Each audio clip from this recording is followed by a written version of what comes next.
Assalamualaikum warahmatullahi wabarakatuh. Selamat pagi, salam sehat dan sejahtera bagi kita semua. Perkenalkan, saya Andre Aulia Rahmat, SKM MKL, dosen tetap di Prodi Kesehatan Lingkungan, Fakultas Kedokteran dan Ilmu Kesehatan Universitas Jambi.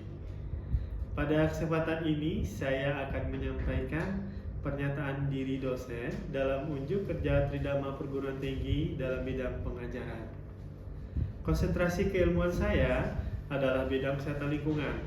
Selama ini saya mengampu beberapa mata kuliah yang sesuai dengan bidang keilmuan saya, yaitu kesehatan lingkungan. Baiklah, di kesempatan kali ini saya akan memaparkan salah satu mata kuliah yang saya ampu, yaitu mata kuliah pengelolaan limbah dengan aspek delivery, interaction, dan assessment. Delivery, penyampaian mata kuliah yang mencakup informasi yang terkait dengan mata kuliah. Interaction, interaksi kepada mahasiswa terkait proses pembelajaran selama mata kuliah berlangsung. Serta assessment, yaitu merupakan penilaian yang diberikan kepada mahasiswa selama proses perkuliahan.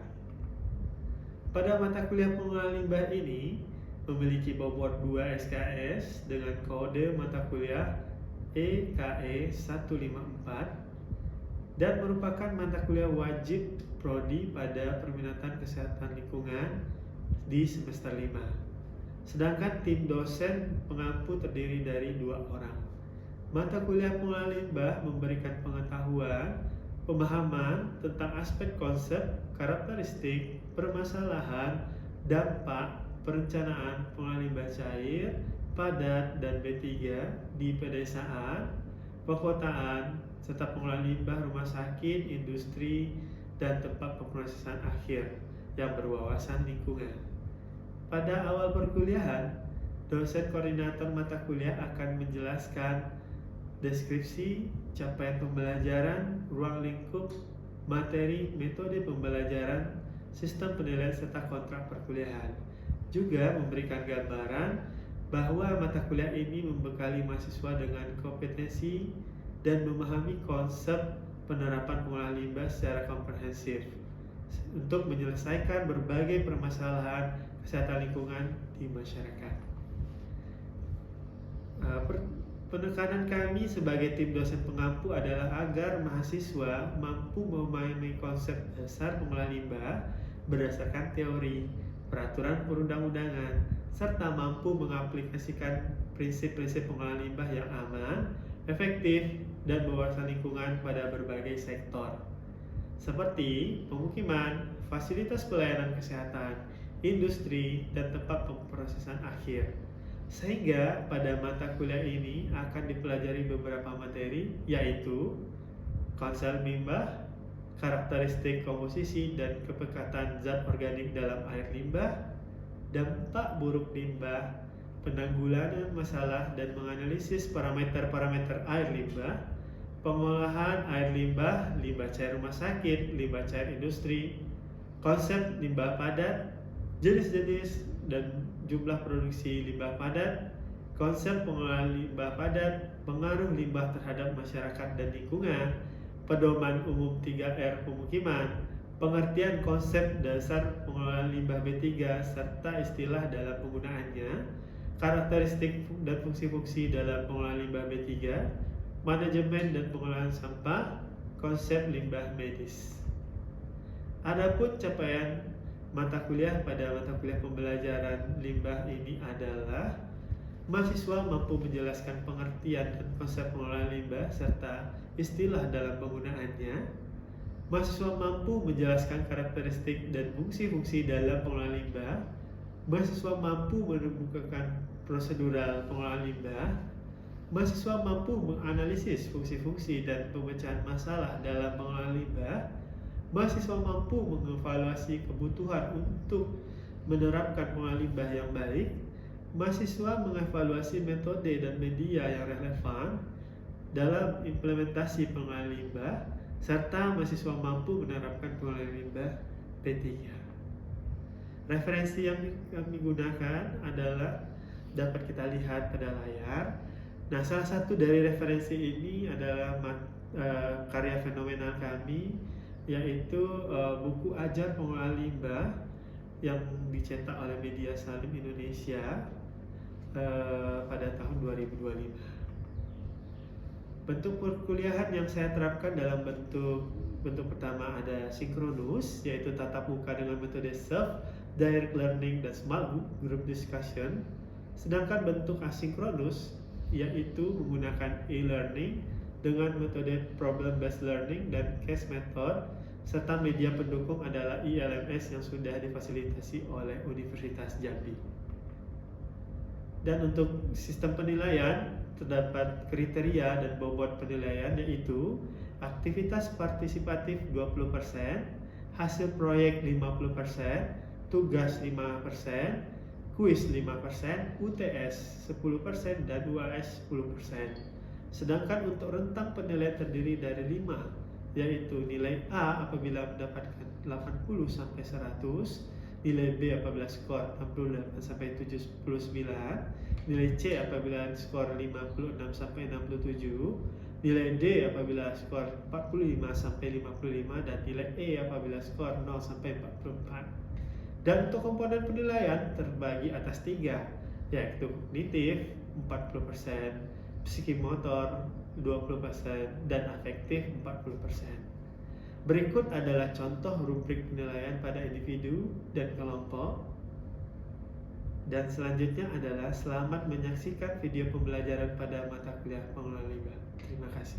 Assalamualaikum warahmatullahi wabarakatuh. Waalaikumsalam warahmatullahi wabarakatuh. Sebelum perkuliahan ini kita mulai, ada baiknya kita berdoa berdasarkan kepercayaan kita masing-masing. Berdoa dimulai. Selesai?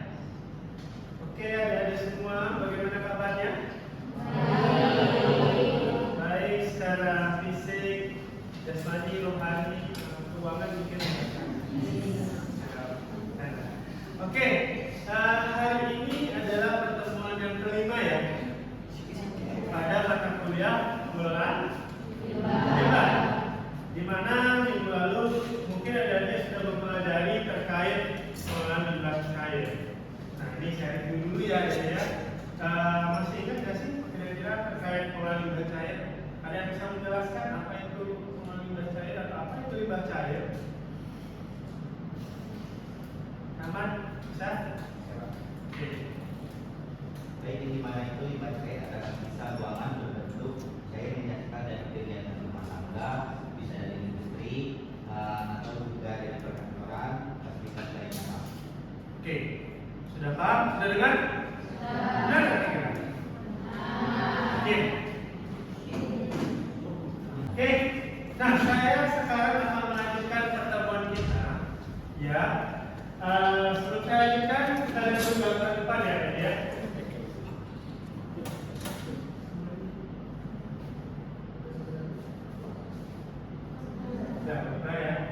Nah, kita lihat dulu gambar di depan. Kira-kira ada tahu ini mama siapa? Bukan ini apa? Sampah. Nah ini siapa nih? Kakak kamera, buang sampah. Ya. Kalau bapak ini? Pak Budi Yasin, buang sampah. Oke, pertanyaannya dari 3 gambar di depan ini, kira-kira mana yang menurut adik sudah benar? Oh ya? Nah, kenapa Budi Yasin? Oke. Lantas kita bertanya dong, kok bisa ya orang buang sampah sembarangan? Ya nggak sih? Kenapa kira-kira?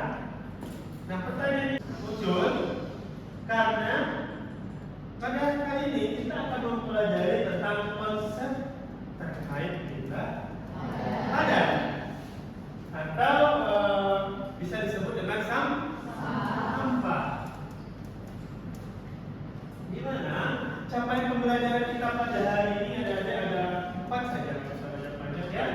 Ada pengertian limbah padat atau sampah, sumber-sumber sampah, sampah sebagai penyakit, paradigma menggunakan teori simpul, serta isu permasalahan terkait sampah.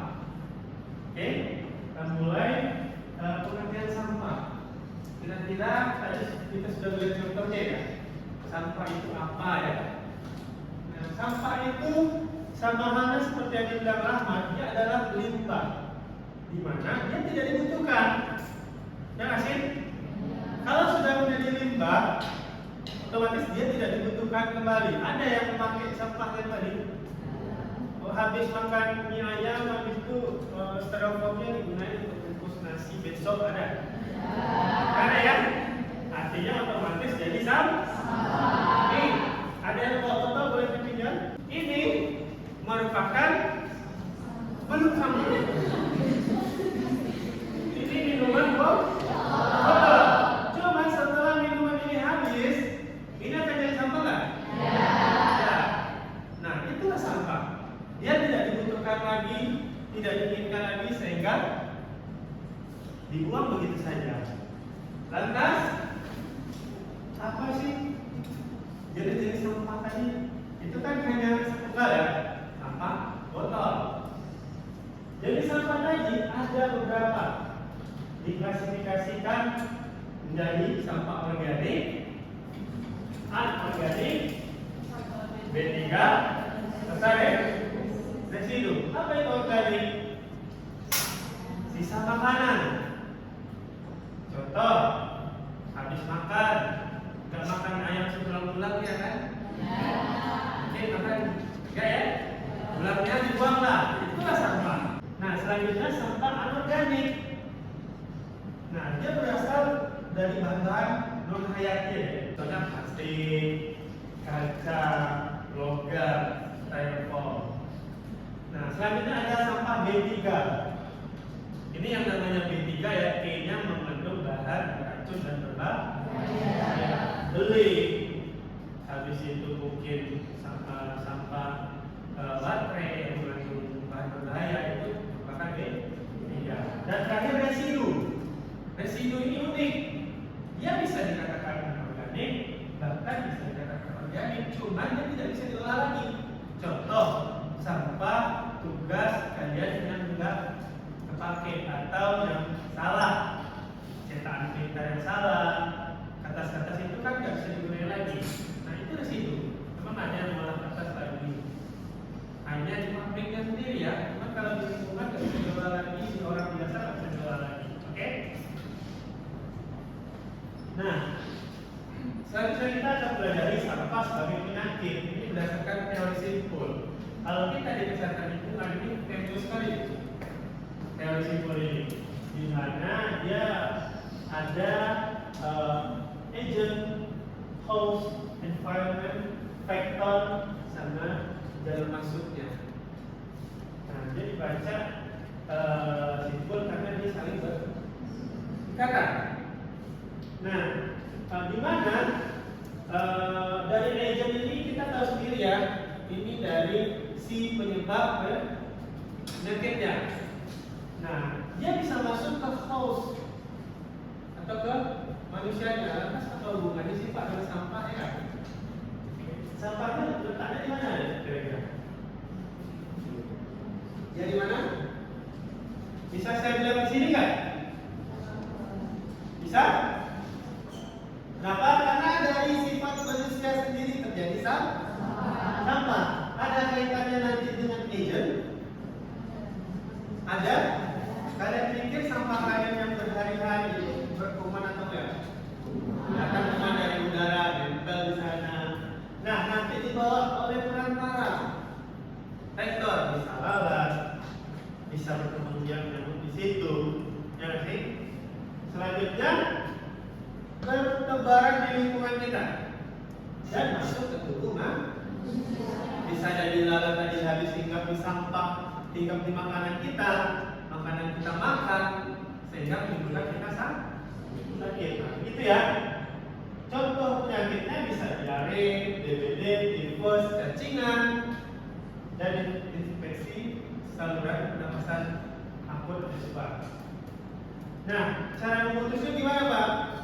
Cara memutusnya gampang. Kelola lingkungan dengan baik, jaga kebersihan lingkungan, PHBS, pengendalian vektor tetap berikan ke kesehatan. Oke, isu. Nah ini sering kita lihat ya, apalagi dalam 1 tahun terakhir lah. Pernah saya dengar cerita daripada teman-teman yang lain di Muaro Jambi sedang krisis Pak. Ya sih? Krisis, sampah di mana-mana, di pinggir jalan, sampai jadi kubangan sama orang-orang gitu ya. Nah, kadang perilaku manusia itu menimbulkan sampah. Ya, ada kalian, saya tanya deh, ada mahasiswa, sehari kalian bisa mengkonsumsi makanan di dalam rumah berapa kali yang dimasak? Yakin masak sendiri berarti? Oke, bagus ya. 30%-nya masak sendiri. 70%-nya ngapain? Belilah nasi goreng di luar, ya kan? Dibungkus sama styrofoam, oke, atau sama kertas nasi. Gak ada kan yang makan styrofoam atau kertas nasinya nasi gorengnya? Gak ada ya? Nah, kali aja tuh sehari berapa kali kalian jajan, kali itu 3 hari atau 1 minggu, sudah berapa kalian mendonasikan sampah per 1 orang. Bayangkan berapa ribu, bahkan berapa ratus ribu penduduk di kota Jambi. Dan fun fact-nya ada deh, di TPA Talanggulu 1 hari itu bisa 400 ton. Benar? 400 ton. Bayangin 400 ton itu gimana sih? Bisa 30 sampai 50 kontainer masuk setiap hari. Truk sampah kalian kebayang? Sampah 30 sampai 50 truk itu masuk ke TPA setiap harinya. Luar biasa kan? Itu 1 hari doang tuh. Kali seminggu, kali sebulan. Kalau kalian ada niat jalan-jalan, ini nanti kita akan jalan-jalan ya di pertemuan berikutnya ke TPA Talanggulu.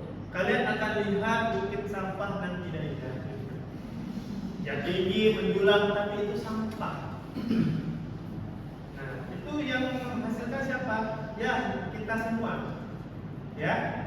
Nah, ini isunya adalah yang tadi ya. Namun minusnya kebijakan waktu tahun kemarin itu belum ada. Pemerintah hanya memberikan kontainer sampah, ya masyarakat bawa sampah ke sana. Nah, munculnya sekarang. Kalau kalian melihat kampanye dari DRH Kota Jambi, sekarang sudah mulai dikampanyekan buang sampah itu berdasarkan sumbernya. Jadi kita wajib mengelola sampah kita. Kalau kita nggak punya waktu, nggak punya tenaga untuk mengelola, nanti boleh membayar juga kan?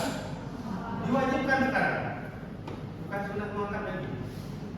Wajib hukumnya. Nah itu sudah bagus loh. Tapi ada nggak kolaborasi di dalamnya? Artinya sampah ini tak akan selesai seumur hidup kalau nggak ada kontribusi dari yang lain. Contoh, pemerintah sudah menyusun kebijakan, cuma tidak dijalankan, tidak dievaluasi, ya, tidak ada lini lain selain pemerintah. Misalnya ngajak mahasiswa kampanye, contoh timah, ya. Kalau menjadi itu keinginan masyarakat ya, cuman harusnya pemerintah itu dan masyarakat juga berandil di sini adalah berhasil. Nah, sampai di sini dulu ada yang ditanyakan nggak ada terkait pengolahan sampah atau limbah padat. Oke, jadi, nah selanjutnya saya ada artikel terkait pengelolaan limbah, ya. Kita akan berdiskusi. Nah, nanti ada tolong bagi dari 4 kelompok besar, di mana tiap-tiap kelompok nanti akan berdiskusi terkait artikel ini. Kalian review ya artikelnya bagaimana sih kira-kira permasalahan sampahnya, ya. Habis itu bagaimana solusi dari adik-adik. Nanti akan saya minta untuk menyampaikan permasalahan serta solusinya. Oke?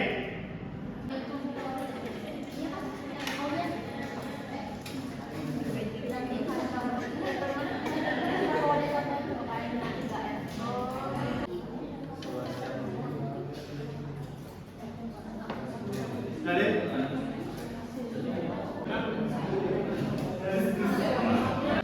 Bentar, jawab. Oke, sesi diskusi kita berakhir ya. Sekarang saya akan meminta perwakilan masing-masing kelompok untuk menyampaikan hasil diskusinya. Kita mulai dari kelompok pertama. Ya, siapa yang mau menyampaikan hasil diskusinya? Oke, silakan sebutkan nama ya. Baik, perkenalkan. Diri. Baik, Assalamualaikum warahmatullahi wabarakatuh. Waalaikumsalam warahmatullahi wabarakatuh.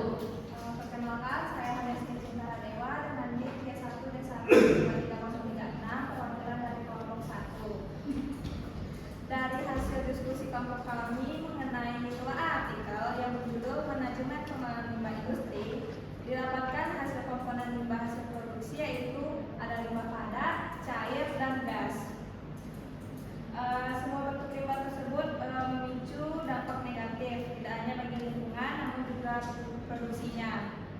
Oleh karena itu, pengolahan limbah hasil produksi merupakan salah satu komponen penting untuk menilai kelayakan suatu proses industri. Lalu terdapat komponen pengelolaan limbah hasil produksi yang terbagi menjadi 3, yaitu reduce, reuse, dan recycle. Untuk reduce ini yaitu meminimalisasi limbah terutama hasil akhir proses produksi. Selanjutnya ada reuse, yang mana prinsip reuse ini adalah upaya pemanfaatan kembali limbah yang dihasilkan selama proses produksi. Dan yang terakhir ada recycle.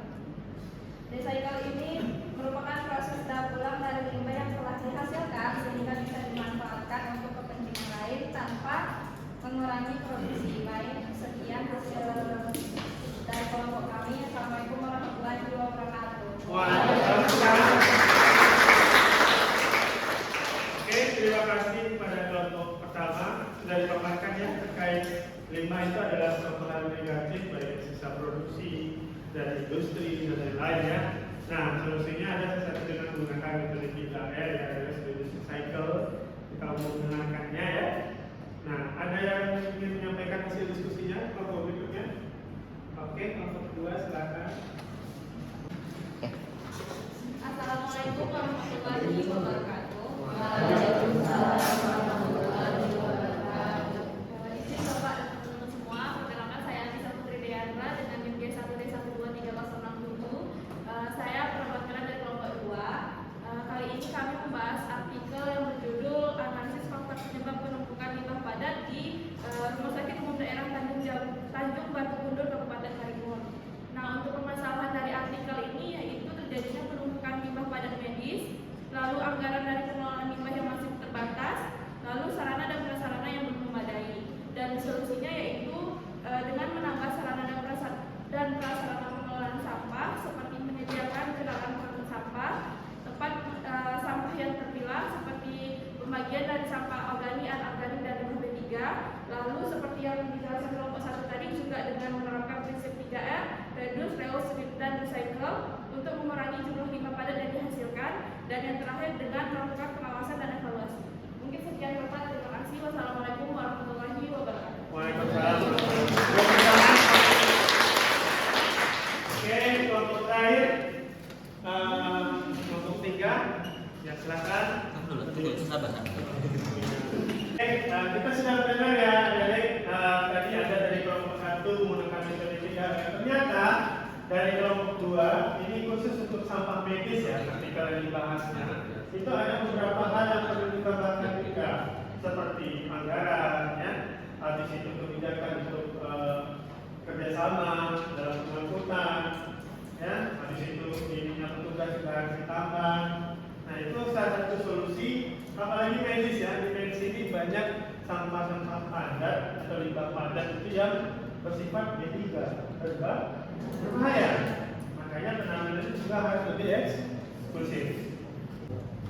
Oke, adik-adik, setelah kita mendengar diskusi yang sangat epic tadi ya. Nah, kita bisa melihat ini saya gambarkan dengan contoh kasus yang kalian ulas tadi, ada mulai dari overload dari tempat TPA, habis itu perilaku membuang sampah yang kurang baik, habis itu tidak memilah sampah juga, habis itu juga B3 yang tidak terkendali dari rumah sakit, ya. Itu semuanya adalah masalah yang sangat membahayakan bumi. Di mana ada beberapa solusi nih yang bisa kita tawarkan, ya. Bisa kita melakukan pengolahan sampah terpadu dengan cara sosialisasi terlebih dahulu, menyediakan fasilitasnya.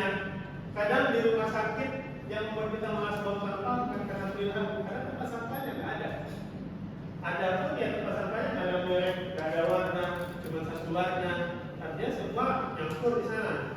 Nah, harus tersedia di fasilitas yang lengkap. Selanjutnya pengangkutannya harus ada, armadanya harus banyak, dan edukasi juga harus dilakukan dengan gencar. Jadi nggak bisa kita mengharapkan masyarakat itu tahu sendiri, nggak bisa. Ya bisa kan karena kita sudah bermedia sosial ya, ada Instagram, ada TikTok, ada Facebook dan banyak lainnya. Bisa kita buat media edukasi dari sana, publikasi ke sana. Jadi nggak hanya melihat berita-berita terkait kerusuhan aja ya di sana. Oke, saya ingin menanya dulu nih ke adik-adik. Kira-kira menurut adik-adik ini kita sudah banyak belajar ya, mulai dari apa itu sampah, limbah, apa itu limbah padat. Coba adik-adik bisa jawab saya, silakan angkat tangan. Apa contoh dari sampah tadi atau limbah padat tadi? Contohnya minimal 4. Limbah padat apa aja? Ya. Katakan. Siap? Boleh? Baik, langsung jawab ya. Mungkin yang pertama itu dari bawah organik. Bawah organik sendiri itu kan dari ini bisa bahan hidup atau apa. Mungkin contohnya itu bisa seperti makanan ataupun kulit buah. Yang lainnya ada dari limbah anorganik sendiri. Itu yang dari yang hayati bisa seperti botol plastik atau botol kaca. Yang selanjutnya mungkin ada limbah juga yang bahan beracun dan berbahaya. Itu bisa seperti baterai atau limbah medis yang terakhir itu mangsa limbah residu. Itu seperti kertas saja yang berbahaya. Oke, terakhir ada limbah residu. Oke, sudah mendengar dari penjelasan dari temannya dan kita tepuk tangan dari. Jadi sudah mulai mengerti ya. Semoga adik-adik paham juga terkait sampah. Sebelum kita tutup, ada yang ingin ditanyakan lagi? Sudah cukup ya? Cukup. Dengan begitu saya ucapkan terima kasih atas perhatian adik-adik semua. Nah, di sini tagline-nya setiap pertanyaan adalah langkah kecil menuju pemahaman yang lebih baik dan solusi yang lebih besar. Ya, terima kasih atas perhatiannya. Sampai berjumpa di pertemuan berikutnya. Apabila ada kesalahan dari saya mohon maaf. Assalamualaikum warahmatullahi wabarakatuh.